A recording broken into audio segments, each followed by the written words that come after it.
नमस्कार, आप देख रहे हैं एबीसी इंडिया। मैं अमित भोबिया। फ्रांस एक सेकुलर मुल्क है, लेकिन वहां पर इस्लामिक आतंकवाद को लेकर चर्चा शुरू हो गई है। फ्रांस के राष्ट्रपति इमैनुअल मैक्रोन ने कहा है कि देश में इस्लामिक आतंकवाद का हमला हुआ है, और वहीं विपक्ष ने भी ये कहा है कि हमें आंखों में आंसू नहीं, हथियार चाहिए। सोचने की बात है कि ये सब क्यों हुआ। इसके पीछे कारण ये है कि 18 साल के एक लड़के ने एक अध्यापक की गला काटकर हत्या कर दी। ये बड़ी बात नहीं थी। बड़ी बात ये थी कि उसके पीछे कारण क्या था, और उससे भी बड़ी बात ये थी कि उसने जो हत्या की बहुत ही बर्बर तरीके से की। उसने अध्यापक का गला काट दिया, और कारण ये था कि अध्यापक जब अभिव्यक्ति की आज़ादी के बारे में लोगों को पढ़ा रहे थे, यानी अपने छात्रों को पढ़ा रहे थे, तो उस वक्त उन्होंने शार्ली एब्दो के एक कार्टून का जिक्र किया। ये मैगजीन 2015 में उस वक्त चर्चा में आई थी। एक मैगजीन है शार्ली एब्दो। ये उस वक्त चर्चा में आई थी जब इस मैगजीन ने पैगंबर मोहम्मद के बारे में एक कार्टून छापा था, और उसके बाद उस मैगजीन के पब्लिशिंग हाउस पर एक हमला हुआ जिसमें 12 लोग मारे गए। और दरअसल बात यह थी कि इस्लाम को मानने वाले बहुत से संगठनों ने, जो कट्टर इस्लामिक संगठन हैं, उन्होंने ये हमला किया था। और इसलिए किया था क्योंकि वो कहते हैं कि हमारे पैगंबर मोहम्मद के बारे में आप कुछ नहीं छाप सकते। कार्टून छापना तो, व्यंग वाला कार्टून छापना तो एक बहुत बड़ी बात थी।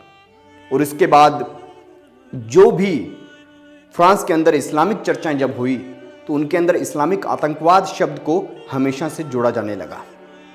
पिछले ही दिनों 2 अक्टूबर को फ्रांस के राष्ट्रपति ने एक भाषण दिया, और उसमें उन्होंने कहा कि मुल्क में एक ऐसा कानून लाया जाए। उन्होंने प्रस्ताव रखा एक भाषण के दौरान, जिससे इस्लामिक शिक्षा बंद हो जाएगी, और उस कानून से, अगर वो कानून पास हो जाए, तो उस कानून से जो घरों में शिक्षा दी जाती है इस्लामिक शिक्षा, वो बंद हो जाएगी। और बाहर के मुल्क के, जो विदेश के इमाम लोग आते हैं, जैसे हिंदुस्तान में आते हैं, कोई सऊदी से आ गया, कोई म्यांमार से आ गया, कोई कहीं से आ गया, और वो यहाँ पर आकर मस्जिदों में इमाम जो हैं वो अपनी बातें रखते हैं, अपने लोगों को सिखाते हैं, कुछ पढ़ाते हैं, कुछ समझाते हैं, तो वो सब चीज़ें वहाँ पर नहीं हो सकेंगी। वैसे आपको बता दूं कि जो फ्रांस का संविधान है ना, वो इस चीज़ पर बेस है कि मुल्क की एकता, अखंडता को बनाए रखने के लिए और उस मुल्क के विकास के लिए वो लोग मानते हैं कि कोई भी धार्मिक बाधा नहीं होनी चाहिए।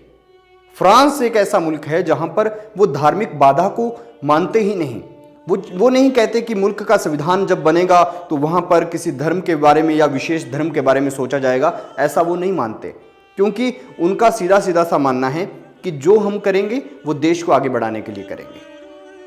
फ्रांस का ये संविधान इसी चीज़ पर बेस है, और इसी को लेकर वो ब्रदरहुड को कायम रखते हैं, इसी को लेकर वो एकता को कायम रखते हैं, इसी को लेकर वो राष्ट्र के प्रति जो लोगों का प्रेम है उसको कायम रखते हैं। वो कभी भी कोई नीति बनाते हैं, कोई कानून बनाते हैं, उसमें किसी भी धर्म जाति को घसीट कर नहीं लाते। जैसे हमारे मुल्क में है, हमारे मुल्क में इस्लाम को मानने वालों के लिए थोड़ा अलग कानून है, हिंदू धर्म को मानने वालों के लिए थोड़ा अलग कानून है, हिंदू धर्म हो, सिख हो, जैन हो, इन धर्मों के लिए अलग कानून है। इसीलिए इस मुल्क में कॉमन सिविल कोड की बात होती है। खैर, वो अलग मुद्दा है, लेकिन फ्रांस के अंदर जो आज चर्चा हो रही है वो इस्लाम के लिए काफ़ी खतरनाक है।